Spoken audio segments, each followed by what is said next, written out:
Hello everyone, आपका स्वागत है मेरे चैनल यो फुजोशी में। आप लोग कैसे हैं? आई होप कि आप लोग ठीक होंगे। तो गाइस, इस बार मैं अपनी न्यू स्टोरी जिसका नाम है ड्रैगन्स लिटिल मेट लेकर आ चुकी हूँ। स्टोरी सुनकर तो आप थोड़ा बहुत समझ गए होंगे, पर फिर भी मैं स्टोरी के बारे में आपको बता देना चाहती हूँ कि इसमें हमारे जो वांगजी और विंग है उनमें आपको एज गैप देखने को मिलेगा। साथ ही इसमें आपको सुपरनेचुरल क्रिएचर्स भी देखने को मिलेंगे, जैसे कि वांगजी हमारा एक ड्रैगन है और विंग हमारा लिटिल फॉक्स, जिसे हमारा प्यारा वांगजी बहुत ही ज़्यादा एडमायर करता है और विंग को हमारा वांगजी बहुत पसंद है और वो हमारे प्यारे वांगजी से शादी करना चाहता है। तो अब इनकी जर्नी कैसी रहेगी वही हम इस कहानी में देखेंगे। उम्मीद करती हूँ कि आपको मेरी ये न्यू वन शॉट पसंद आएगी। ओके, तो चलिए हम इस स्टोरी की स्टार्टिंग करते हैं। स्टोरी की स्टार्टिंग में हमें दो लोगों को दिखाया जाता है जो कि बड़े से ड्रैगन्स के ऊपर बैठकर नीचे आ रहे थे। वो एक बर्फीली जगह थी जो पूरी बर्फ की चादर से ढकी हुई थी। चारों तरफ बस बर्फ थे। वो जगह बहुत सुंदर लग रही थी। वो दोनों शख्स उस जगह पर अपने अपने ड्रैगन्स के साथ उतरे। उनमें से एक का ड्रैगन पूरा वाइट एंड ब्लू कलर का था और दूसरे का ब्लैक। शोयांग, जो कि उस दूसरे शख्स का बॉडीगार्ड था, वो कहता है, प्रिंस, आपको नहीं लगता कि हमें यहाँ पर अभी नहीं आना चाहिए था? देखिए, यहाँ अभी चारों तरफ से बर्फ़ ही बर्फ़ है। हमें कभी और आना चाहिए। क्यों ना हम यहाँ से चले? तभी वांग जी कहता है, नहीं, मुझे अभी ही आना था और मैं अभी यहाँ रहना चाहता हूँ। तभी शोयांग कहता है, पर तभी प्रिंस, जो कि हमारा प्यारा वांग जी है, वो कहता है, शोयांग, और क्या तुम मुझे कुछ समय के लिए अकेला छोड़ सकते हो? तभी शोयांग कहता है, पर तभी वांग जी कहता है, प्लीज़ तुम यहाँ से चले जाओ और इन्हें भी ले जाओ। शोयांग कहता है, पर प्रिंस। तभी वांग जी कहता है, देखो, तुम मेरे स्पेशल बॉडीगार्ड हो। तुम्हारा फ़र्ज़ बनता है कि मेरी बात तुम्हें माननी है, तो मेरी बात को मानो और मुझे बस कुछ समय के लिए अकेला छोड़ दो। फिक्र मत करो, मुझे कुछ नहीं होगा और वैसे भी यहाँ कोई आता नहीं है। शोयांग, जो कि वांग जी की बातों को मानना नहीं चाहता था, पर वो क्या करे, वांग जी उसका प्रिंस है, उसे उसकी बात माननी होगी। इसलिए वो बस वांग जी के सामने सर झुकाकर उन दोनों ड्रैगन्स को वहाँ से लेकर चला जाता है। वांग जी उस जगह को देखता है, वहाँ पर एक गहरी सांस लेता है। 16 साल का वांग जी इस जगह पर कई बार आता है। इस जगह से उसकी बहुत सी यादें जुड़ी हैं और उसे ये जगह बहुत ज़्यादा पसंद है। ये वही जगह है जहाँ पर वो हमेशा अपने पेरेंट्स के साथ आकर खेला करता था। ये वही जगह है जहाँ उसके पेरेंट्स पहली बार मिले थे। वांग जी ने अपने पेरेंट्स से इस जगह की स्टोरीज बहुत बार सुनी थी और यहाँ पर उनके साथ वो बहुत बार आया था। हमेशा यहाँ पर वो अपने पेरेंट्स, अपने बड़े भाई के साथ खूब एंजॉय करता। लेकिन कुछ ही सालों के बाद वांग जी की लाइफ पूरी तरीके से चेंज हो गई। उसके पेरेंट्स उसे छोड़कर चले गए। उसके बड़े भाई पर जिम्मेदारी आ गई। वांग जी एकदम अकेला पड़ गया। वो उसका बड़ा भाई उसके अंकल के साथ मिलकर अपने किंगडम, जो कि ड्रैगन किंगडम है, उसे संभालने में लग गया। वांग जी के पास कोई नहीं बचा जो उससे प्यार करे, उसके साथ खेले। वांग जी ने अपना पूरा बचपन अकेलेपन में गुजारा। अभी वांग जी 16 साल का है। उसे अपने मॉम डैड की आज बहुत याद आ रही थी, इसलिए वो इस जगह आना चाहता था। वांग जी को जब भी अपने मॉम डैड की याद आती, वो यहाँ आता, कुछ समय यहीं बिताता और फिर यहाँ से चला जाता। आज भी इसी तरह वो यहाँ आया था। वो आगे बढ़ा, चारों तरफ को नज़रें घुमाई और अपनी यादों में खो गया। लेकिन तभी उसके कानों में एक आवाज़ गूंजी, जिससे वांग जी शॉक हो गया। वो आवाज़ किसी बच्चे की रोने की थी। वांग जी के दिमाग में जैसे ये आया, उसने कहा क्या बच्चा यहाँ पर? वांग जी उस आवाज़ के पीछे पीछे चलने लगा। तब वांग जी जब आगे बढ़ा तो झाड़ियों के पीछे से उसे वो आवाज़ आ रही थी। वांग जी गया और वो झाड़ियों को हटाते हुए जब आगे की तरफ पहुंचा तो उसने देखा कि झाड़ियों के पीछे तो एक छोटा सा प्यारा सा बच्चा बैठकर रो रहा है। वांग जी वांग जी ने उस बच्चे को ध्यान से देखा और उसे समझ आ गया कि ये एक फॉक्स है। वांग जी ने उस इधर उधर चारों तरफ देखा, उसे उस बच्चे के अलावा और कोई नहीं दिखा। वो सोच में पड़ गया कि ये बच्चा अकेले यहाँ क्या कर रहा है। वांग जी अब आगे बढ़ा और उस बच्चे के पास पहुँचा। किसी के कदमों की आहट सुनकर उस बच्चे ने भी रोते रोते अब सामने की तरफ देखा तो उसे दो पैर दिखाई दिए। उसने अपने सर को ऊपर कर कर जब देखा तो उसे एक बहुत ही सुंदर सा शख्स दिखा, जिसे देखकर वो दो पल के लिए तो रोना ही भूल गया। वांग जी ने उस छोटे से बच्चे को देखा जिसकी नाक पूरी तरीके से लाल हो चुकी थी और उसकी आंखों से अभी भी आंसू निकल रहे थे। वांग जी नीचे झुका, उसने उस बच्चे के फेस पर अपने हाथों को रखा और कहा, अरे तुम्हें क्या हो गया, तुम ठीक तो हो? तभी उस छोटे से बच्चे ने कहा, "आ- आप कौन हो?" तभी वांग जी ने कहा, मैं वांग जी हूँ। "तो तुम कौन हो? तुम्हारा नाम क्या है?" तभी उस बच्चे ने रोते हुए कहा, "वी विंग।" तभी वांग जी को याद आया कि हाँ, फॉक्स किंगडम के किंग का एक बेटा है जिसका नाम विंग है, शायद ये वही है। वांग जी ने सोचा कि अगर ये वही है तो इसके साथ तो ढेर सारे गार्ड होने चाहिए, ये यहाँ अकेला क्या कर रहा है? वांग जी सोच में ही था। तभी विंग ने कहा, "मु- मुझे बहुत दर्द हो रहा है।" तभी वांग जी ने कहा, "हाँ, तुम्हें क्या हुआ है?" तभी विंग ने अपने पैरों की तरफ इशारा किया जहाँ पर चोट लगी हुई थी। वांग जी ने कहा, "अरे ये तुम्हें कैसे लगा?" तभी विंग ने कहा, वो मैं गिर गया था।" तभी वांग जी ने कहा, अच्छा अच्छा ठीक है, रो मत, देखो मैं अभी ठीक कर देता हूँ। इतना कहकर वांग जी ने अपने पावर से उस जगह को ठीक कर दिया। विंग के पैर ठीक हो गए। विंग ने जब ये देखा तो वो खुश हो गया। वांग जी ने अब विंग को पकड़ा और उसे खड़ा किया। विंग खड़ा हुआ और उसने कहा, आपका शुक्रिया। तभी वांग जी ने स्माइल किया और कहा, लेकिन मुझे तुम पहले ये बताओ कि आखिर तुम यहाँ अकेले क्या कर रहे हो? क्या तुम्हारे साथ कोई नहीं है?"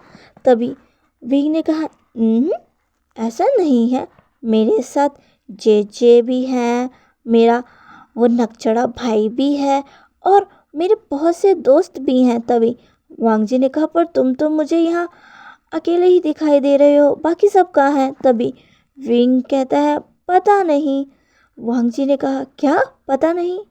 विंग ने कहा, हाँ, मुझे नहीं पता। तभी वांग जी ने कहा, अच्छा ठीक है। वांग जी ने विंग को देखा, वो करीब 7-8 साल का बच्चा था। वांग जी ने विंग से कहा, ठीक है, जब तक तुम्हारे जे और बाकी सब नहीं मिल जाते तो तुम मेरे साथ रहना, ठीक है? विंग ने हाँ में अपना सिर हिलाया और स्माइल की। विंग की स्माइल बहुत प्यारी थी, जिसे देखकर तो वांग जी के चेहरे पर भी स्माइल आ गई थी और इससे वांग जी विंग को अपने साथ ही रख रहा था। वांग जी विंग के साथ आगे बढ़ रहा था ताकि उसे कोई मिल जाए। उसने विंग के हाथों को पकड़ा हुआ था। विंग जिसने वांग जी के हाथों को टाइटली होल्ड किया हुआ था और बस वांग जी की तरफ देख रहा था। उसने वांग जी से पूछा, आप कौन हो और कहाँ से हो? तभी वांग जी कहता है, मैं वांग जी हूँ, ड्रैगन किंगडम का सेकंड प्रिंस। वांग जी ने जब ये कहा तो विंग ने कहा, प्रिंस? वांग जी ने कहा, हाँ। तभी विंग ने कहा, मैं भी प्रिंस हूँ, मैं और आप भी प्रिंस है, वाह। तभी वांग जी ने कहा, हाँ, मुझे पता है कि तुम भी प्रिंस हो। विंग ने कहा, आपको कैसे पता? मैंने तो बताया ही नहीं। तभी वांग जी कहता है, मुझे सबके बारे में पता है। विंग ने जब ये सुना तो कहा, क्या सच में आपको सब पता है? तभी वांग जी ने कहा, हाँ बिल्कुल, मुझे सब पता है। मुझे ये भी पता है कि तुम फॉक्स किंगडम के किंग के छोटे बेटे हो। तभी विंग ने कहा, अरे वाह, आपको तो ये भी पता है। वांग जी ने विंग की मासूमियत पर हंसा और कहा, हाँ, और मुझे ये भी पता है कि तुम बहुत शैतान हो और सबको तंग करते रहते हो। विंग ने कहा, नहीं, मैं ऐसा नहीं हूँ। तभी वांग जी ने कहा, मुझे पता है तुम शैतान हो। विंग कहता, नहीं, मैं नहीं हूँ, मैंने कभी शैतानी नहीं की। तभी वांग जी ने कहा, अच्छा, फिर तुम अपने दोस्तों और जेजे के पास से भाग क्यों आए? तभी विंग ने कहा, आपको कैसे पता? तभी वांग जी ने कहा, मुझे सब पता है। तुम इतने शैतान हो, ज़रूर तुम उन सब से अलग भागे होगे। तभी विंग ने कहा, वो तो मुझे एक खरगोश दिख गया था, मैं तो बस उसे पकड़ रहा था, पता नहीं वो कहाँ चला गया। तभी वांग जी ने कहा, तुम्हें अपनी जगह से अलग नहीं होना चाहिए था। तभी विंग ने कहा, मैंने जानबूझकर नहीं किया। तभी वांग जी ने कहा, अच्छा, ठीक है, ठीक है, अब उदास मत हो। तभी विंग ने कहा, वैसे आप यहाँ अकेले, क्या आप भी अपने भाई को छोड़कर आ गए? तभी वांग जी ने कहा, बिल्कुल भी नहीं, मैं यहाँ अकेले ही हूँ। तभी विंग ने कहा, क्या सच में? वांग जी ने कहा, हाँ, मेरा एक दोस्त भी आया है, पर वो अभी दूसरी जगह पर है, मैं अभी यहाँ अकेला ही हूँ। तभी विंग कहता है, आप यहाँ पर क्यों आए? क्या आपको भी खरगोश पकड़ने थे? वांग जी ने हंसा और कहा, बिल्कुल नहीं, क्या तुम यहाँ खरगोश पकड़ने आए थे? विंग ने कहा, नहीं, मैं तो जेजे के साथ यहाँ बर्फ़ में खेलने आया था।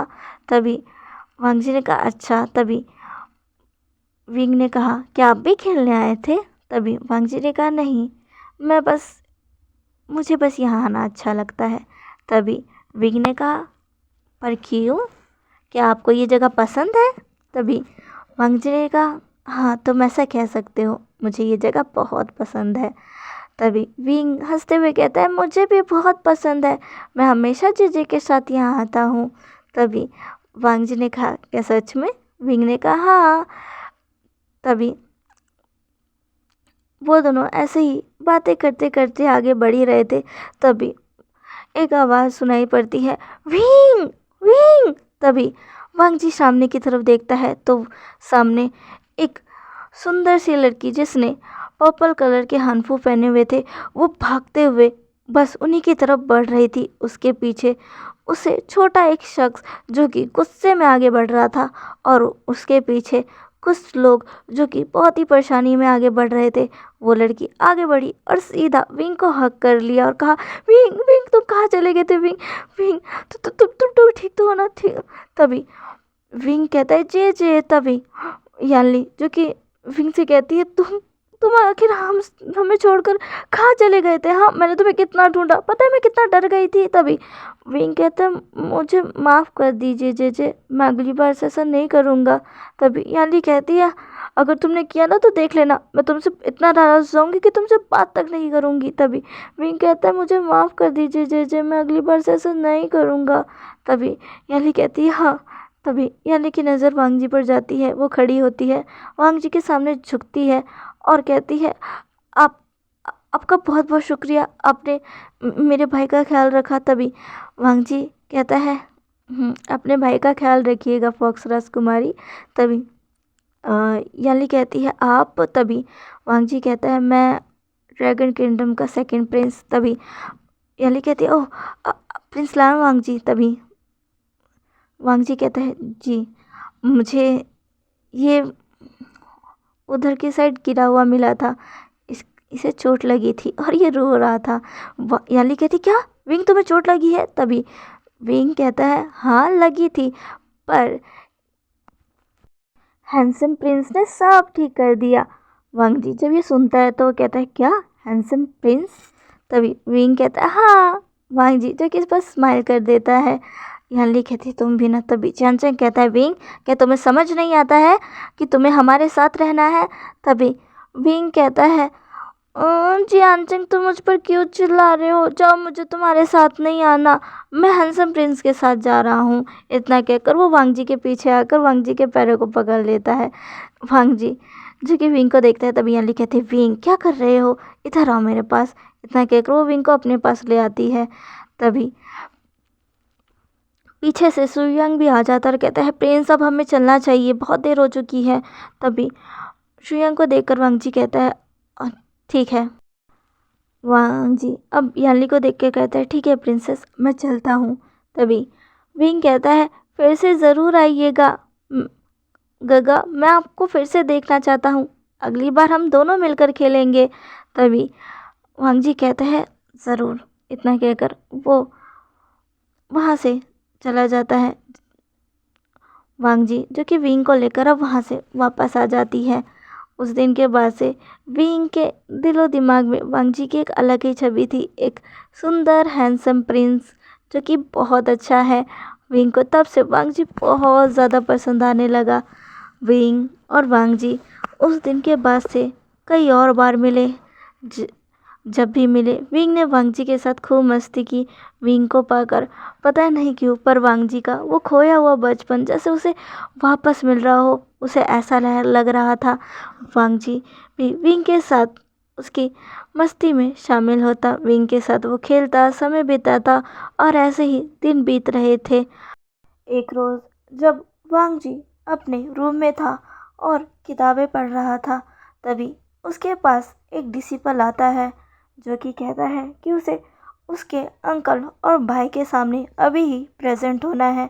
वांग जी जो कि तुरंत ही अब उस बुक को बंद कर देता है और कहता है, ठीक है, मैं आ रहा हूँ। वो डिसिपल अब वांग जी के सामने झुककर वहाँ से चला जाता है। वांग जी अब सीधा अपने ब्रदर और अंकल से मिलने के लिए सीधा मेन हॉल पहुँचता है। मेन हॉल के अंदर आते ही वांग जी को सबसे पहले उसका भाई दिखता है जो कि उसके अंकल के बगल में ही खड़ा था और उसके अंकल जो कि बैठकर टीवी पी रहे थे। वांग जी अपने भाई और अंकल दोनों के सामने झुकता है। उसका बड़ा भाई सिचन उसे देखकर स्माइल करता है। बहुत ही कम दोनों की मुलाकात हो पाती है क्योंकि सिचन बहुत ही बिजी रहता है अपने क्लैन को संभालने के लिए। वांग जी कहता है, अंकल आपने मुझे बुलाया? तभी लैन कुरैन कहता है, हाँ।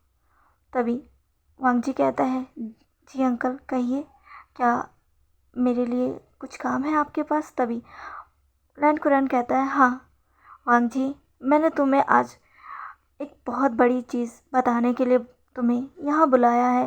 वांग जी जो कि पेशेंस के साथ अपने अंकल की बात सुन रहा था, कुरैन कंटिन्यू करते हुए आगे कहता है, वांग जी मैंने तुम्हारा रिश्ता तय कर दिया है, परसों ही तुम्हारी शादी है।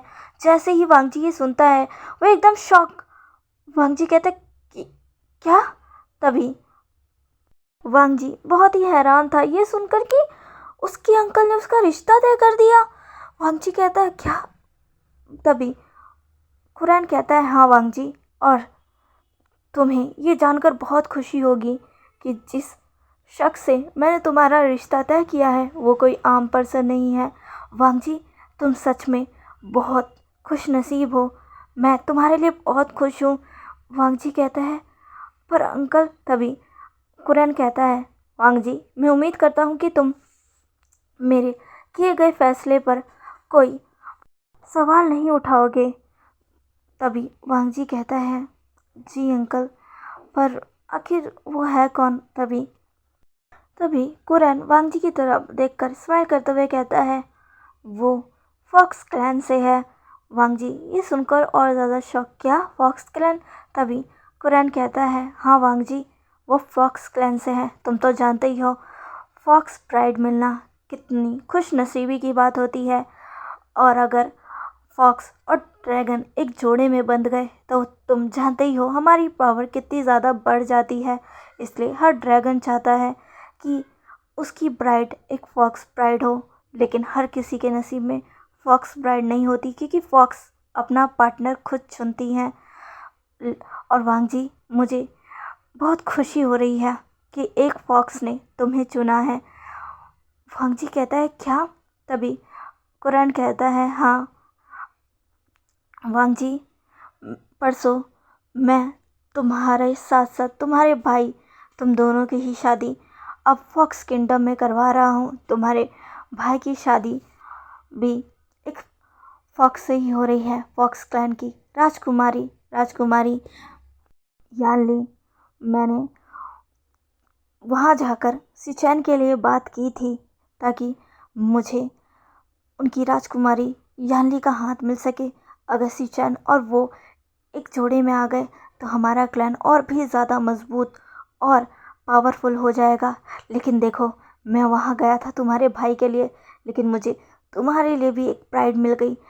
मैं बहुत ज़्यादा खुश हुआ था। वांग जी कहता है क्या?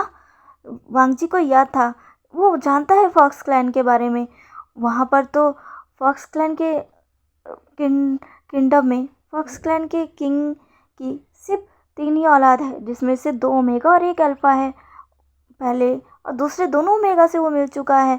एक तो राजकुमारी यानली जिसका रिश्ता उसके बड़े भाई के साथ हुआ है, और दूसरा तो विंग। क्या?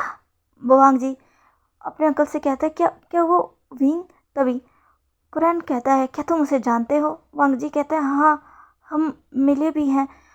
तभी कुरैन कहता है ये तो बहुत अच्छी बात है। वांग जी कहता है पर अंकल वो तो सिर्फ 7-8 साल का एक छोटा बच्चा है। तभी कुरैन कहता है मुझे इसकी परवाह नहीं है वांग जी, मुझे बस इस चीज़ की परवाह है कि तुम्हें कितना स्ट्रॉन्ग पार्टनर मिल रहा है। उस छोटे से बच्चे ने तुम्हें पसंद किया है, वो तो भी तुम्हें बहुत पसंद करता है। मैं नहीं चाहता जैसे जैसे वो बड़ा हो उसकी पसंद बदल जाए, इसलिए मैं चाहता हूँ कि तुम उसे अभी ही अपना क्लेम कर लो, उससे शादी कर लो। चिं तभी वांग जी कहता है पर अंकल वो। तभी अंकल कुरैन कहते हैं वांग जी क्या अब तुम मेरे मेरे किए गए फैसलों पर सवाल उठाओगे? तभी वांग जी कहता है नहीं अंकल। पर तभी अंकल कुरैन कहते हैं तुम्हें बस अभी उससे शादी करनी है। जब वो अपनी प्रॉपर एज यानी कि 18 साल का हो जाएगा तब वो एज अ तुम्हारी ब्राइड यहाँ गोसू में आएगा। तब तक तुम उससे शादी कर कर उसे अपना पार्टनर बना लो ताकि उसके उसे कोई और अपना पार्टनर क्लेम ना कर सके। वांग जी जो कि बस सुनता है, वो अपने अंकल के खिलाफ नहीं जा सकता और उसे बहुत अजीब लगता है क्योंकि विंग अभी बच्चा है। वांग जी को कुछ समझ नहीं आ रहा था। वांग जी कुछ देर तक और वहीं रहता है, उसके अंकल और भी बहुत सी चीज़ें बताते हैं, फिर वांग जी को वो वहाँ से भेज देते हैं। वांग जी अपने अंकल और गगा दोनों के सामने एक बार फिर से झुककर वहाँ से चला जाता है। सिचैन वांग जी को देख रहे थे। वांग जी जो कि सीधा अपने रूम में आ जाता है और यही सोचने लगता है कि आखिर वो भींग से शादी कैसे कर सकता है, वो एक छोटा बच्चा है। वांग जी यही सोच रहा था। ऐसे ही दिन बीतता है, शाम होती है। शाम को वांग जी के डोर पर नॉक होता है। वांग जी जब डोर ओपन करता है तो वहाँ पर एक डिसिपल था। वो कहता है कि "अम, युवराज आपको खाने पर बुला रहे हैं। वांग जी कहता है क्या युवराज यानी कि उसका बड़ा भाई? वांग जी कहता है क्या गगा गगा मुझे बुला रहे हैं? ठीक है उनसे कहो मैं अभी आ रहा हूँ। वो डिसिपल हमें अपना सिर हिलाकर वहाँ से चला जाता है। अब वांग जी तुरंत ही अपने भाई के पास पहुँचता है जहाँ पर उसका भाई पहले ही खाने की मेज़ पर उसका इंतज़ार कर रहा था। आज वो दोनों ही भाई साथ में खाने वाले थे। वांग जी जो कि कहता है गगा। तभी सिचन कहता है बहुत समय हो गए ना वांग जी हमें साथ में बैठकर खाए हुए। तभी वांग जी कहता है हाँ क्योंकि आप ज़्यादातर बिजी ही रहते हैं। तभी सिचन कहता है हाँ लेकिन अब आज मैं थोड़ा सा फ्री हुआ हूँ तो मैंने सोचा क्यों ना अपने छोटे भाई के साथ थोड़ा वक्त बिता लूँ। वांग जी जो कि खुश हो जाता है। वांग जी की इस खुशी को देखकर सिचन को भी बहुत अच्छा लगता है। सिचन अपने भाई के साथ और भी ज़्यादा वक्त बिताना चाहता है, उसे अपना पूरा टाइम देना चाहता है, पर क्लैन की जो जिम्मेदारी उसके ऊपर आई है उसकी वजह से वो वांग जी को टाइम ही नहीं दे पाता। सिचन वांग जी से कहता है खाना शुरू करें। तभी वांग जी कहता है दोनों भाई खाना शुरू करते हैं। तभी सिचन कहता है वांग जी। तभी वांग जी कहते हैं हाँ गगा। तभी सिचन कहता है तुम्हें क्या इस शादी से प्रॉब्लम है? वांग जी जो कि कुछ बोल नहीं पाता, वो कहता है गगा आप भूल गए क्या, खाते समय बात नहीं करते? तभी सिचन कहता है वांग जी अभी हम एक फैमिली टाइम स्पेंड कर रहे हैं और ज़रूरी नहीं है कि रूल्स को हर वक्त फॉलो किया जाए। अभी अंकल नहीं है और मेरे पास बस अभी का ही वक्त मिला है। क्या इस वक्त में भी तुम मेरे साथ बात नहीं करोगे? वांग जी कहता है ऐसा नहीं है। तभी सिचन कहते हैं आज के लिए रूल्स भूल जाते हैं, मुझे बताओ क्या तुम्हें वो मेगा पसंद नहीं? वांग जी कहता है ऐसा नहीं है, वो बहुत ही ज़्यादा मासूम है, बहुत अच्छा है और मैं उससे काफ़ी बार मिला हूँ, वो मुझसे अटैच है, मैं जानता हूँ, पर शादी मैंने कभी नहीं सोचा। तभी सिचन कहते हैं तुम हमारे हमारे अंकल को जानते हो ना वांग जी, वो कैसे हैं? वो बस मेरे लिए एक फॉक्स प्राइड चाहते थे, कैसे भी कर तुम्हें पता भी है उन्होंने कितनी बार फॉक्स किंगडम स्क्रोल भेजा है यानली की शादी के लिए। वो कैसे भी कर एक फॉक्स ब्राइड चाहते थे मेरे लिए, ताकि मेरी पावर और बढ़ जाए। तुम तो जानते ही हो ड्रैगन्स और फॉक्स दोनों जब जोड़े में आते हैं तो कितना ज़्यादा अच्छा रहता है। वांग जी कहता है मैं जानता हूँ, आखिर हमारे एंसेस्टर्स में भी काफ़ी लोगों ने अपने लिए फॉक्स प्राइड रखी थी। तभी वांग जी की ये बातें सुनकर सिचन कहते हैं हाँ, लेकिन वही रख पाए थे जिन्हें खुद उन्होंने चूज़ किया था। तुम्हें पता भी है यानली ने भी मुझे इसीलिए चूज़ किया क्योंकि वो मुझसे 2-3 बार मिली है और शायद उस मुलाकात में मैं उसे पसंद आया, तभी जाकर उसने मुझे हाँ कही। पर जब तक अंकल इतने समय से उसे स्कूल भेज रहे थे उसने कभी भी मुझे हाँ कहा ही नहीं था। अब जाकर उसने मंजूरी दी है। लेकिन जब अंकल वहाँ गए और विंग से उनकी मुलाकात हुई और विंग को उन्होंने देखा और विंग उन्हें जब पता चला कि तुम्हें पसंद करता है, तब उन्होंने विंग से खुद ही पूछ लिया कि क्या वो तुमसे शादी करेगा, और उसने तुरंत हाँ भी कर दी। तभी वांग जी कहता है पर गगा वो भी बहुत छोटा है, उसे समझ नहीं है। तभी सिचन कहते हैं मैं जानता हूँ वांग जी, पर क्या पता विंग ही तुम्हारे लिए बना हो। वांग जी कहता है पता नहीं गगा। पर तभी सिचन कहता है वांग जी अंकल ने अब फैसला कर लिया है, अब हम इसे बदल नहीं सकते। पर हाँ तुम ये एक काम कर सकते हो, तुम अब उस नन्हे से विंग का अच्छे से अच्छे जितना तुमसे हो सके उतना उसका ख्याल रख सकते हो, ताकि जब वो तुम्हारे साथ आए, तुम्हारे पास आए, तो उसे ऐसा ना लगे कि वो अकेला है और तुम उसे पसंद नहीं करते। तभी वांग जी कहता है मैं उसे पसंद करता हूँ, पर एक मेट की तरह उसे नहीं देखता गगा। तभी वांग जी की ये बात सुनकर सिचन कहते हैं तो अब स्टार्ट कर दो वांग जी, क्योंकि अब वो सच में तुम्हारा मेट बनने जा रहा है। वांग जी जो कि यही सोच रहा था कि आखिर अब वो अपने छोटे से मेट का कैसे कैसे उसका ख्याल रखेगा। ऐसे ही वक्त गुजरता है, सिचन और वांग जी अपना टाइम स्पेंड करते हैं और देखते देखते उनकी शादी का वक्त भी आ जाता है, जहाँ पर याली के साथ छोटा सा विंग भी तैयार हो रहा था। छोटा सा विंग खुद को देख रहा था और कह रहा था जे मैं कैसा लग रहा हूँ? याली कहती है बहुत ही ज़्यादा सुंदर। याली विंग को देखती है और सोचती है कि ये बहुत जल्दी है। वो फिर सामने की तरफ देखती है जहाँ से उसकी माँ आ रही थी। तभी याली कहती है माँ क्या आपको नहीं लगता कि हम विंग की शादी ज़्यादा जल्दी ही करवा रहे हैं? तभी मैडम ये कहती है हाँ पता है, पर अब क्या ही कर सकते हैं, तुम्हारे भाई ने हामी भर दी है। मैं इसे समझाती रह गई पर यह माना नहीं, लेकिन इतना सही है कि ये हमारे पास ही रहेगा। यानी कहती है पर सच बताओ तो मैं थोड़ी खुश भी हूँ कि मेरा भाई मेरे पास ही आएगा। इतना सुनकर याली खुश हो जाती है और मैडम यूँ हंसने लगती है और कहती है तुम भी ना, शायद सच में ये तुम्हारा पीछा नहीं छोड़ेगा। मुझे नहीं पता इसने शादी के लिए हामी किस लिए भरी, क्या इसे वांग जी पसंद था या इसे तुम्हारे साथ जाना था? याली कहती है क्या पता मेरे साथ जाना हो। इतना कहकर वो हंसने लगती है और मैडम यूँ भी, पर वो बहुत इमोशनल थी। आज याली उनसे दूर हो जाएगी। विंग की भी शादी होगी पर अब भी विंग उनके पास ही रहेगा। पर यानली के पास आकर उसके फोरहेड पर किस करती है और कहती है वहाँ अच्छे से रहना। यानली कहती है माँ प्लीज़ अभी ऐसा मत कहो, अभी तो मेरी शादी भी नहीं हुई है। यानली की बात सुनकर मैडम वही कहती है मैं क्या करूँ, मैं खुद को कंट्रोल नहीं कर पा रही। इतना ही कहकर वो यानली को हक कर लेती है। यानली भी अपनी माँ को हक करती है। विंग नीचे से कहता है मुझे भी करो, मेरी भी शादी हो रही है। यानली और मैडम ये दोनों विंग की बातें सुनकर हंसने लगते हैं और मैडम विंग को गोद में उठाकर कहती है हाँ हाँ ठीक है, तुम भी अपना ख्याल रखना। तभी विंग कहता है और आप मुझे मिस नहीं करोगे। तभी मैडम कहती है करूँगी पर उतना नहीं।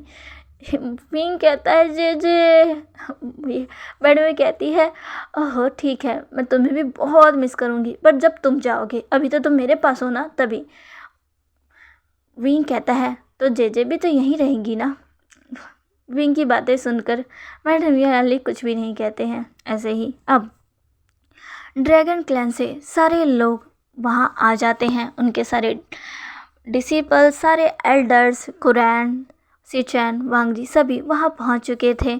अब शादी की सेरेमनी स्टार्ट हो जाती है। उनके आने से ही वांगजी और सिचैन दोनों ही स्टेज पर थे और अब मैडम यू और जियान फेमिया दोनों ही उनकी ब्राइड्स यानी कि यानली और विंग को लेकर आते हैं।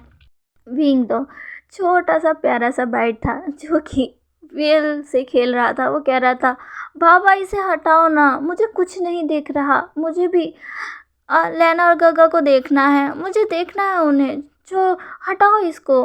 तभी जियान फेमिया कहते हैं विंग विंग की ऐसी हरकतें देखकर मैडम जियान फेमिया से कहती है आप यानली को ले जाइए, मैं विंग को ले जाती हूँ। इतना कहकर वो विंग के पास आ जाती है और यानली को अब जियान फेमिया अपने साथ ले जाते हैं। मैडम विंग के पास आती है और कहती है विंग शांत रहो, तुम ब्राइड हो, तुम्हें अपने लैना और गगा से शादी करनी है ना। तभी विंग कहता है हाँ। तभी मैडम कहती है तो शांत रहो, अगर तुम्हारे गगा ने देखा कि तुम इतने शैतान हो तो तुमसे शादी नहीं करेंगे और भाग जाएंगे। विंग कहता है नहीं। तभी मैडम कहती है तो फिर शांत रहो। विंग कहता है ठीक है पर मुझे इसमें कुछ नहीं दिख रहा। तभी मैडम कहती है चिंता मत करो विंग, अभी ये बस कुछ समय के लिए ही है, ठीक है। इतना ही कहकर अब मैडम विंग को अपने साथ और जियान फेमिया यानली को अपने साथ ले जाते हैं। जियान फेमिया यानली का हाथ सिचैन के हाथों में दे देते हैं। सिचैन जेंटली यानली का हाथ होल्ड करते हुए उसे अपने पास ले आते हैं और इधर मैडम छोटे से विंग को वांगजी के पास ले आती है और उसके हाथों को वांगजी के हाथों में देते हुए कहती है प्लीज़ संभाल लेना। इतना कहकर वो वांगजी की तरफ देखती है। वांगजी बस हाँ में अपना सिर हिला देता है और छोटे से विंग को आराम से अपने पास लाता है। तभी विंग कहता है गगा गगा मैं बहुत खुश हूँ, ये आप ही हो ना, देखो हमारी शादी हो रही है, गगा आप खुश हो। तभी वांगजी कहता है शांत रहो विंग। विंग कहता है गगा मुझे इसमें कुछ नहीं दिख रहा है, गगा क्या मैं इसे हटा सकता हूँ। तभी वांगजी कहता है नहीं विंग बिल्कुल भी नहीं, शांत रहो ठीक है। तभी विंग कहता है पर तभी वांगजी कहता है विंग क्या तुम अपने गगा की बात नहीं मानोगे। तभी विंग कहता है अच्छा ठीक है। इतना कहकर विंग शांत हो जाता है। ऐसे ही अब विंग वांगजी की बात मानकर जैसा जैसा प्रीस्ट अब करवा रहे थे और वांगजी भी विंग को गाइड कर रहा था, ऐसे ही उनकी शादी की सारी रस्में पूरी होती है। सभी हेवन अर्थ अपने एडल्ट्स को बो कर कर और एक दूसरे को वाइन पिलाकर यानली सिचैन अपनी शादी को कंफर्म करते हैं। सिचैन और विंग भी जब ये करने वाले थे तब मैडम चिंता में हो गई कि आखिर विंग वाइन कैसे पिएगा, वो बहुत छोटा है। तो विंग और वांगजी की वाइन की रस्में अभी नहीं होती है। उन लोगों ने फैसला किया था कि जब विंग प्रॉपर एज में आ जाएगा और घुसू जाने वाला होगा तब इन दोनों की शादी एक बार फिर से कराई जाएगी और तब ये रस्म होगी। विंग और वांगजी की शादी वैसे तो हो चुकी थी, विंग वांगजी का मेड बन चुका था। विंग अब कूदते हुए कहता है गगा अब मैं ये निकाल दूँ। तभी वांगजी कहता है अभी नहीं विंग शांत रहो। तभी वांगजी को विंग कहता है गगा अब आप मेरे अल्फा हो ना, मम्मा ने कहा था शादी के बाद आप मेरे रहोगे तो आप अब मेरे हो ना। तभी वांगजी कहता है हाँ अब मैं तुम्हारा हूँ और तुम भी ये मत बोलना कि अब तुम किससे बिलोंग करते हो। विंग जो कि स्माइल करने लगता है फेल के अंदर ही। वांग जी जो कि स्माइल करता है। पता नहीं अभी उसने ऐसा क्यों कहा, पर उसे ऐसा कहना था। और वैसे भी अब विंग उसी का है। वो विंग को देखते हुए यही सोच रहा था कि वो अपनी छोटी सी ब्राइड को कैसे संभालेगा। ऐसे ही अब आगे का फंक्शन बढ़ता है। सभी लोग डिनर वगैरह करते हैं। वांग जी और विंग भी खाने के लिए बैठते हैं।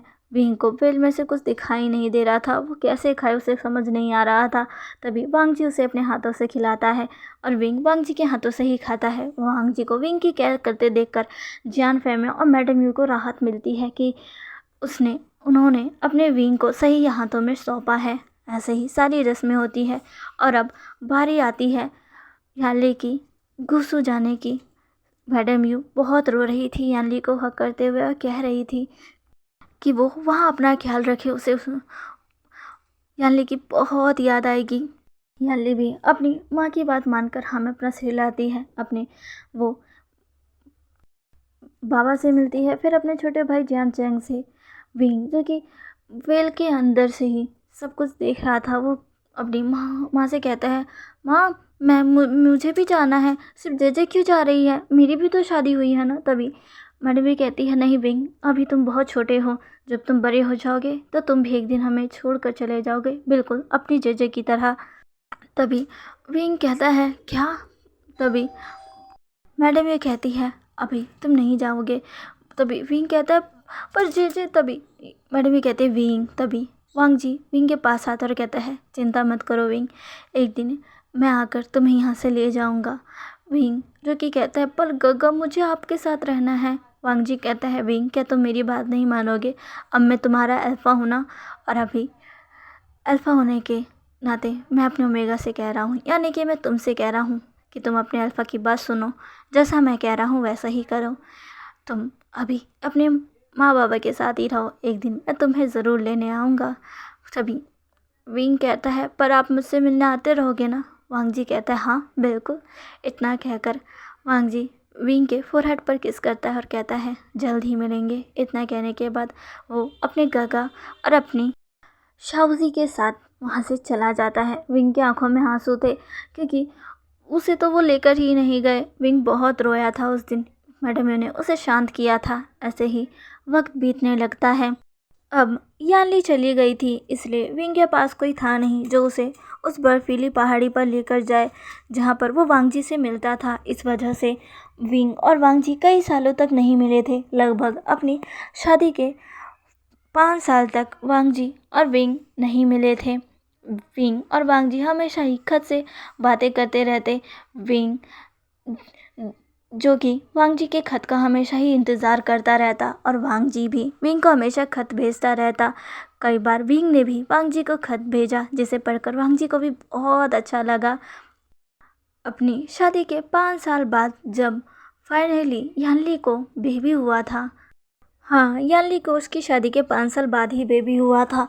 इसके 2 रीज़न थे। एक तो सिचन यानली को ज़्यादा टाइम नहीं दे पाता था, क्योंकि वो अपने अपने प्लान को संभालने में बिजी रहता था, क्योंकि उसके शादी के 2-3 दिन बाद ही उसके युव किंग बनने की सेरेमनी स्टार्ट हो गई थी। यानी कि शादी के 2-3 दिन बाद ही वो किंग बन चुका था ऑफिशियली, और जिस वजह से उसकी जिम्मेदारियां बढ़ गई थी। ऊपर से यानली भी उतनी जल्दी बेबी नहीं चाहती थी, साथ में सिचन भी। जब उन्हें लगा कि अब उन्हें बेबी की ज़रूरत है, तब जाकर उन्होंने किया। इस बीच उन्हें कई एल्डर्स ने बहुत बार टोका कि उन्हें अब बेबी कर लेना चाहिए, यहाँ तक कि उनके खुद के अंकल कुरान ने भी उन्हें कितनी बार कहा। पर जब तक सिचन और यानली को सही नहीं लगा, उन्होंने अपना बेबी नहीं किया, और यही सही था, क्योंकि वो लोग भी अपने जिम्मेदारियों को संभाल रहे थे। सिचन किंग बनने की रिस्पॉन्सिबिलिटी निभा रहे थे। उन्हें बहुत से काम थे, बहुत सी चीज़ें उन्हें इस्टेब्लिश करनी थी। और फाइनली 5 साल बाद यानली को बेबी होता है, जिसका नाम लैन झिंगई रखा जाता है। विंग उसी दौरान पहली बार गुसू आया था, जहाँ पर वो जब 18 साल का हो जाएगा तब आएगा ऑफिशियली अपने अल्फा के साथ रहने के लिए।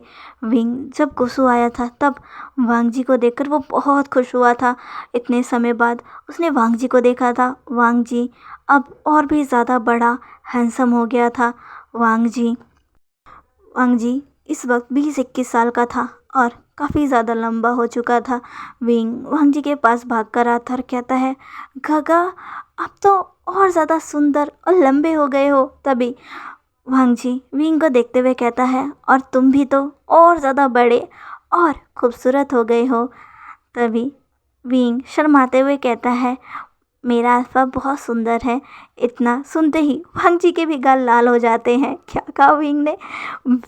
ए- विंग और वांग जी दोनों एक दूसरे को देखते हैं। विंग बहुत खुश था। वांग जी जो कि अपने छोटे से मेट को इतने समय बाद देख रहा था, वो भी विंग से मिलकर बहुत ही ज़्यादा खुश था। उस वक्त दोनों अपने अपने भाई और बहन के न्यू बेबी का अच्छे से वेलकम करते हैं। उसका नामकरण किया जाता है और ऐसे ही वक्त बीता, सेरेमनी स्टार्ट हुई।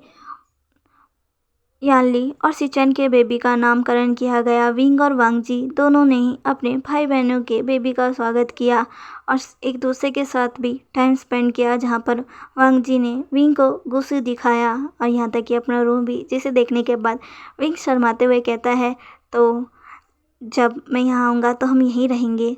वांग जी जो कि कहता है, हाँ हाँ। वांग जी भी शर्मा रहा था। विंग और जान फैमिली वहाँ ज़्यादा देर तक नहीं रुकने वाले थे, क्योंकि वो अपने क्लैन को छोड़कर आए थे। जान चेंग जो कि विंग से कहता है, अब तुम इतना शर्माना बंद करो। तभी विंग कहता है, अब शर्माऊँ कैसे नहीं, मेरा अल्फा मेरे सामने है। जान चेंग मुंह बनाते हुए कहता है, आह तुम्हें देखकर तो मुझे उल्टी आ रही है। विंग जो कि जान चेंग को लात मारता और कहता है, तुम बहुत बुरे हो।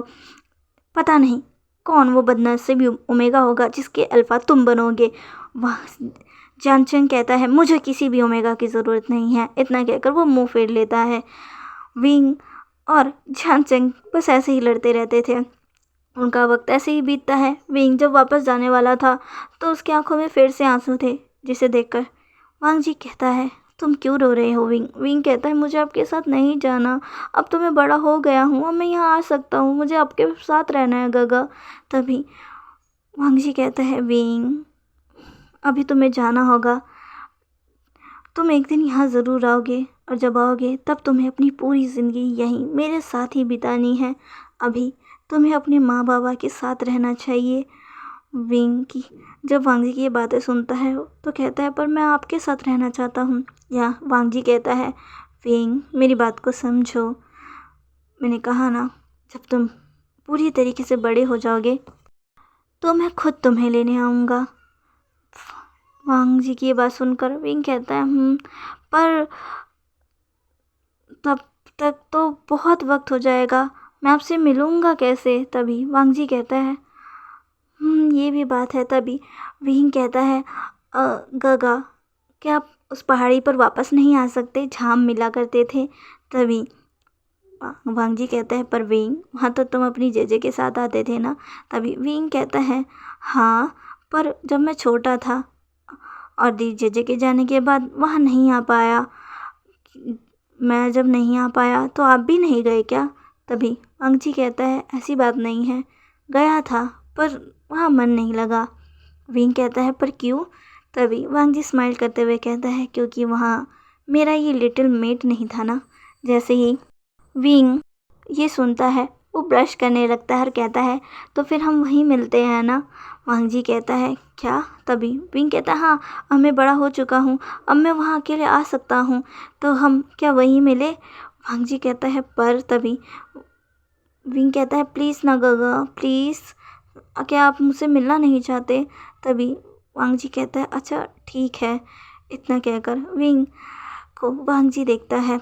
विंग बड़ी सी स्माइल करता है और फिर वांग जी को बाय कर वहाँ से चला जाता है। विंग के जाने के बाद वांग जी विंग के उस रेड रिबन को देखने लगता है, जो कि विंग उसके रूम में ही छोड़ गया। विंग के बालों से उसका रेड रिबन वांग जी के रूम में कब गिर गया उसे पता ही नहीं चला।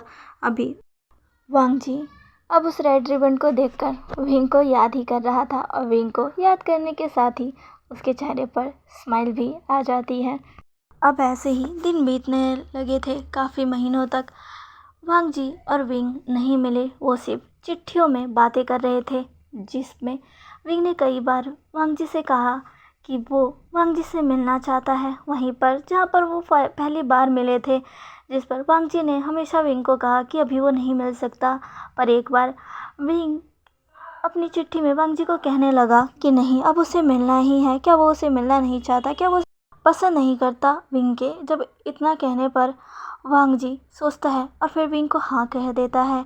और फाइनली वांग जी के हाँ मिलते ही विंग बहुत खुश हो जाता है। और फाइनली विंग लगभग 6 महीनों के बाद वांग जी से फिर मिलने वाला था और वो बहुत एक्साइटेड था अपने अल्फा से मिलने की। विंग के दिल में खुशी ही अलग थी। वो आज बहुत ही ज़्यादा अच्छे से रेडी हो रहा था। अपने जो सर्वेंट्स थे उन्हें कह रहा था कि उसे अच्छे से तैयार करे, क्योंकि आज वो किसी स्पेशल इंसान से मिलने जा रहा है। उसके सारे दास-दासियाँ भी उसको अच्छे से तैयार कर रहे थे। विंग जब अच्छे से तैयार हो जाता है तो वो वांग जी से मिलने के लिए जब बाहर जा ही रहा था, तभी उसे मैडम यू मिल जाती है। मैडम यू विंग को देखकर कहती है, क्या हुआ विंग, कहाँ जा रहे हो तुम? और वो भी इतने तैयार होकर। तभी विंग कहता है, वो माँ कुछ नहीं, मैं तो बस बाहर जा रहा था अपने दोस्तों के साथ। तभी मैडम यू कहती है, कहाँ पर? तभी विंग कहता है, वो हम बस ऐसे ही बाज़ार जा रहे थे, मुझे कुछ लेना था ना, तो इसीलिए माँ प्लीज़ मुझे जाने दीजिए ना, प्लीज़ प्लीज़ प्लीज़। तभी मैडम यू कहती है, ठीक है, पर जल्दी आ जाना। विंग कहता है, इतना कहकर विंग वहाँ से भाग जाता है, क्योंकि अगर वो 2 पल और रहा और मैडम यू को उस पर शक हो गया तो फिर मैडम यू उसको जाने नहीं देगी। वांग जी जो कि फाइनली अब अपने ड्रैगन के साथ वहाँ पर आ चुका था, वो विंग का इंतज़ार कर रहा था कि पता नहीं विंग कब आएगा। विंग अपनी माँ के पास से भागकर सीधा अपनी फॉक्स फॉर्म में आ जाता है, जिससे वो तेज़ी से स्पीड से वहाँ पहुँच जाता है। वो सामने खड़े वांग जी को देखता है। वांग जी को देखकर वो अपने असली रूप में वापस आता है और वांग जी के पास भागते हुए जाता है। कदमों की आहट सुनकर वांग जी जो कि पेड़ के सहारे खड़ा था और अपनी आंखें बंद कर कर हवा को महसूस कर रहा था, वो अपनी आंखें खोलकर सामने की तरफ देखता है, जहाँ पर से विंग भागते हुए उसी की तरफ आ रहा था। विंग को देखकर उसके चेहरे पर स्माइल आ जाती है। विंग भागते हुए आता है और सीधा वांग जी को हक कर लेता है, जिससे वांग जी 2 पल के लिए तो शॉक, पर फिर वो विंग को खुद से दूर करते हुए कहता है, तो आ गए? तभी विंग कहता है, हाँ मैं बहुत खुश हूँ कि आप यहाँ आ गए। वांग जी कहता है, मुझे आना ही था, आखिर मेरे लिटिल मेट ने जो मुझे बुलाया था। विंग जो कि शर्मा जाता है। वांग जी कहता है, अब बताओ? तभी विंग कहता है, कुछ नहीं, बस आपके साथ थोड़ा वक्त बिताना था। वांग जी कहता है, ठीक है। विंग और वांग जी अब वहीं बैठ जाते हैं। वांग जी विंग को देखते हुए कहता है, आज तो तुम बहुत ही ज़्यादा रेडी होकर आए हो। विंग कहता है, हाँ आपसे मिलने जो आ रहा था, कैसा लग रहा हूँ मैं? मैंने सुना है कि ओमेगा को अपने अल्फ़ा के सामने अच्छे से तैयार होकर ही जाना चाहिए, इसलिए मैं तैयार होकर आया हूँ। बताइए मैं कैसा लग रहा हूँ? तभी वांग जी विंग को देख कर कहता है, तुम ऐसे ही बहुत सुंदर लगते हो विंग, तुम्हें तैयार होने की कोई ज़रूरत नहीं है। जिसे सुनकर तो विंग शर्मा जाता है। विंग वांग जी के ड्रैगन को देखता है और कहता है, आप तो खुद ही एक ड्रैगन हो, फिर आप ड्रैगन पर बैठकर क्यों आते हो? तभी वांग जी हंसते हुए कहता है, क्योंकि मैं एक ड्रैगन प्रिंस हूँ, मैं हमेशा किसी भी वक्त अपनी ड्रैगन फॉर्म में थोड़ी ना आ सकता हूँ। जब मुझे सबसे ज़्यादा ज़रूरत पड़ती है या मुझे लगता है कि हाँ अभी मुझे मेरे ड्रैगन फॉर्म की ज़रूरत है, तभी मैं आता हूँ। तभी विंग कहता है, पर मैंने आपको कभी ड्रैगन फॉर्म में नहीं देखा, मैं आपको देखना चाहता हूँ। तभी वांग जी कहता है, क्या सच में?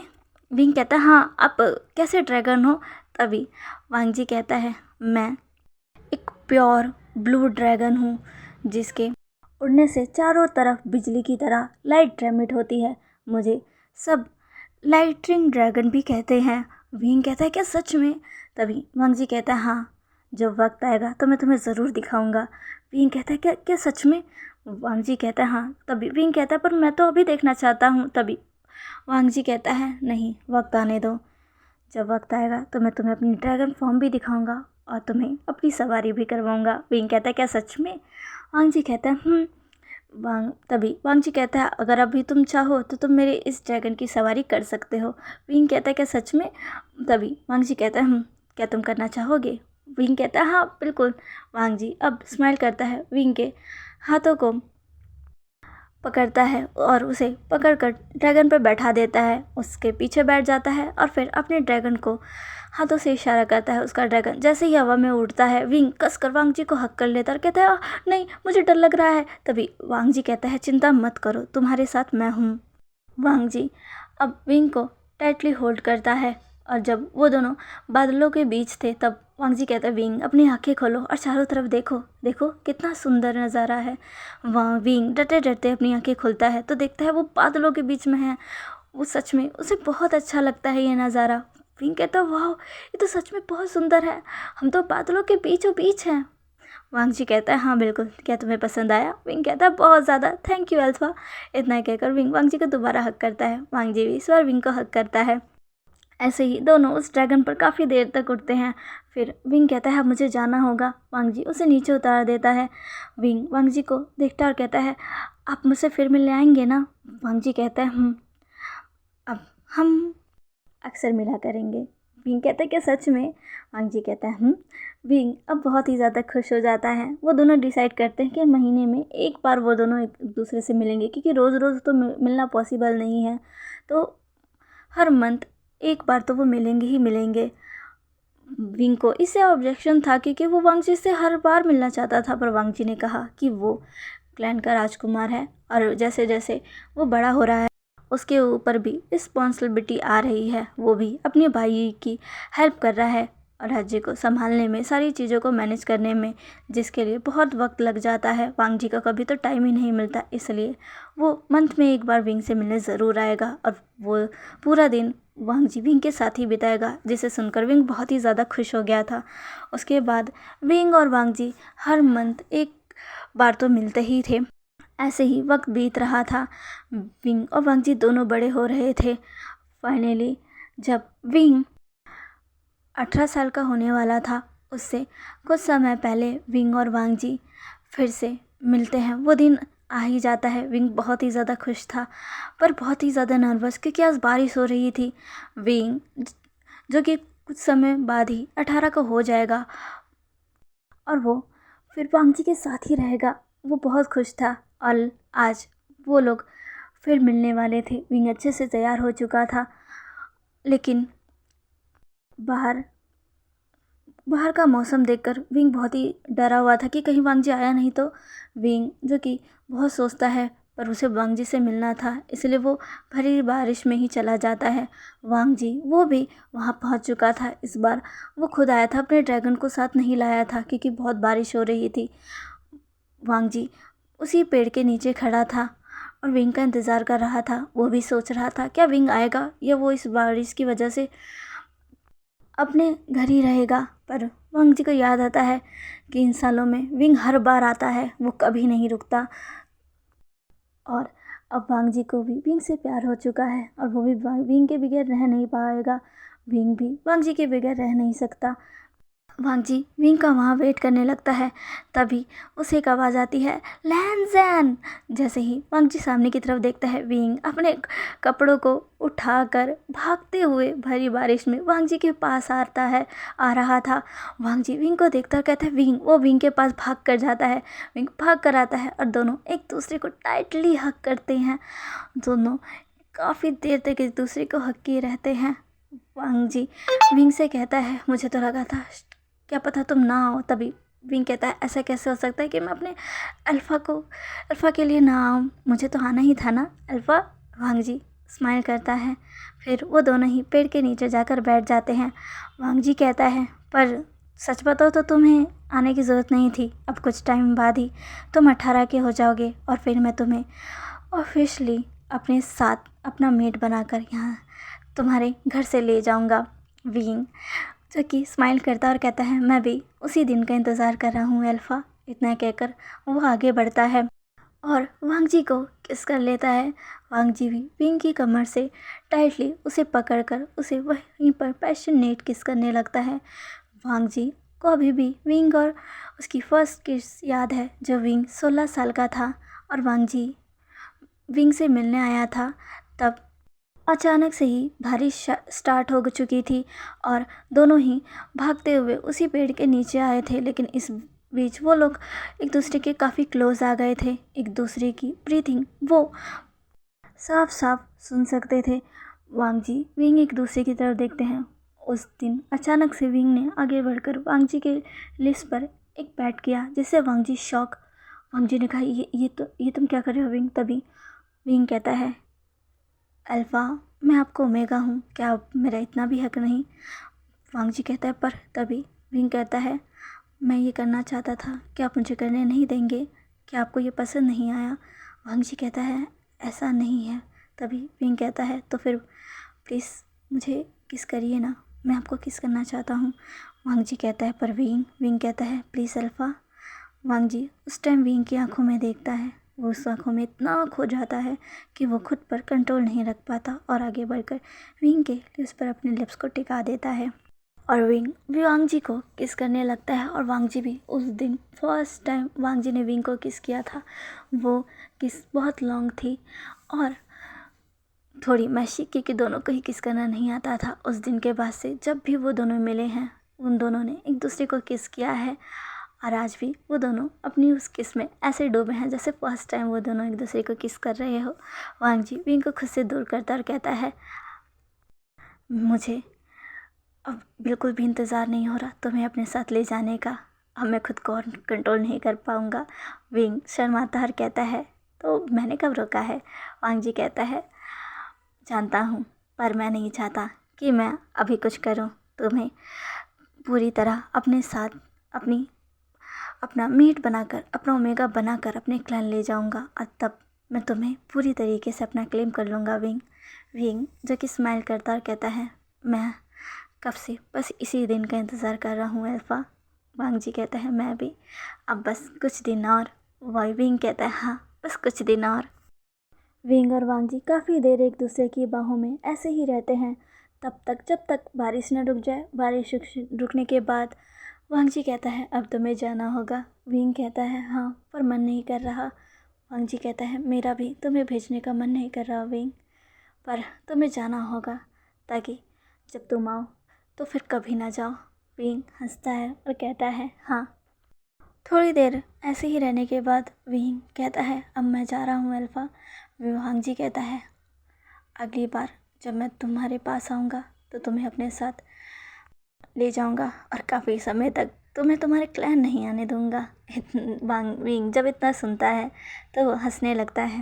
विंग अब वहाँ से चला जाता है। विंग जब अपने घर आता है तो उसको भीगी हुई हालत में देखकर मैडम भी कहती है, विंग आखिर तुम कहाँ गए थे? हाँ देखो तुमने क्या हालत बना ली है, बताओ मुझे कहाँ गए थे? तुम्हारे दोस्त तो खुद यहाँ पर तुम्हें से मिलने आए थे कि तुम्हें वो अपने साथ बाज़ार ले जाए, पर तुम तो बोल रहे थे कि तुम उनके साथ जा रहे हो। जब तुम उनके साथ थे तो वो यहाँ क्या कर रहे थे? बताओ मुझे, तुम कहाँ गए थे? विंग जो कि डरता है और कहता है, मम्मा वो। तभी मैडम भी कहती है, विंग मुझे सच सच बताना, तुम जानते ही हो मेरा गुस्सा, अगर तुमने मुझसे झूठ बोला और बाद में मुझे पता चला तो तुम जानते हो इसका क्या अंजाम होगा।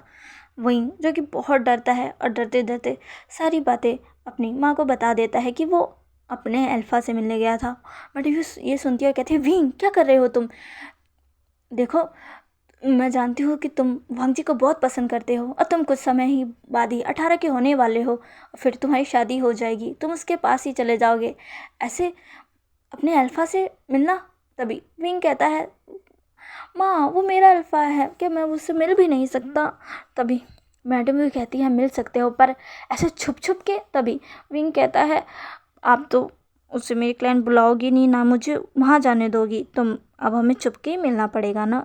मैडम भी कहती, तुम? तभी जान फैर में आते हैं और कहते हैं, रहने दो यू, तुम्हें तो पता ही हमारा विंग गुसू के सेकंड प्रिंस को कितना पसंद करता है और इसका बस चलता तो ये कब का उसके साथ चला जाता। मुझे तो लगा था बड़े होने के बाद इसका बुखार उतर जाएगा, पर नहीं, ये सच में उसे बहुत पसंद करता है। जैसे जैसे ये बड़ा हुआ वांग जी के लिए इसका प्यार और बढ़ गया। मैडम ये कहती हैं, ये बात तो आप सही कह रहे हो, क्या करूँगी मैं इसका।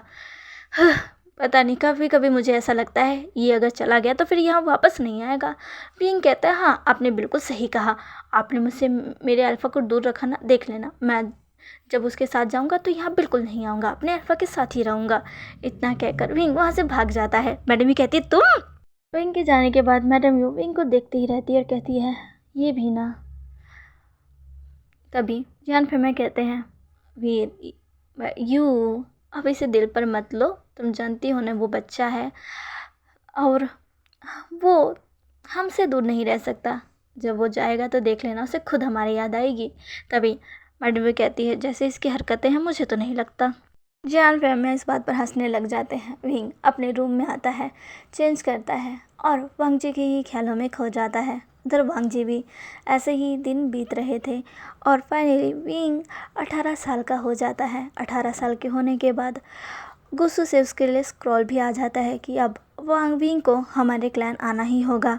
विंग जो कि बहुत ही ज़्यादा खुश हो चुका था कि अब फाइनली वो अपने अल्फ़ा के साथ रहेगा, पर मैडम यू वो थोड़ी उदास और चिंता में थी कि अब उसे अपने बेटे विंग को भेजना ही होगा।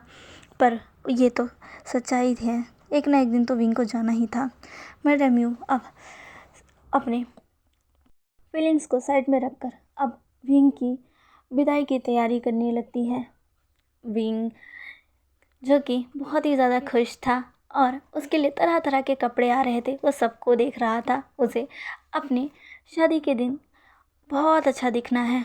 हाँ, उसकी शादी बचपन में एक बार हो चुकी है, पर उसकी शादी फिर से हो रही है और इस बार वो सारी चीज़ें अच्छे से करेगा और भी ज़्यादा सुंदर लगेगा। विंग सारे हनफूस को ट्राई कर रहा था, पर उसे एक भी पसंद नहीं आ रहा था। वो सबको देखते हुए कहता है, इनमें से एक भी अच्छा नहीं है, मैं क्या करूँ, मुझे बहुत अपनी शादी में बहुत अच्छा दिखना है, मैं ये नहीं पहन सकता। तभी उसके रूम में जान चैंग आता और कहता है, हाँ हाँ, अब तुम्हारे लिए क्या हम हीरो से बना हनफू मंगवाए, तब जाकर तुम संतुष्ट होगे। तभी विंग कहता है, तुम तो चुप ही रहो। तभी जियान चंद कहता है, हाँ हाँ मैं तो चुप ही रहूँगा ना, तुम्हारे लिए माँ ने बेस्ट से बेस्ट हैंडफू मंगवाए हैं, तुम्हें कोई भी पसंद नहीं आ रहा। विंग कहता है, नहीं बिल्कुल भी नहीं, इनमें से कोई भी अच्छा नहीं है, मुझे दूसरा चाहिए। जियान कहता है, तुम्हारा कुछ नहीं हो सकता, पता नहीं गुस्सू वाले तुम्हें कैसे संभालेंगे। तभी विंग कहता है, तुम इसकी चिंता मत करो। दोनों ही एक दूसरे को घूर रहे थे। तभी वहाँ मैडम भी आती है और कहती है, बस लड़ना बंद करो।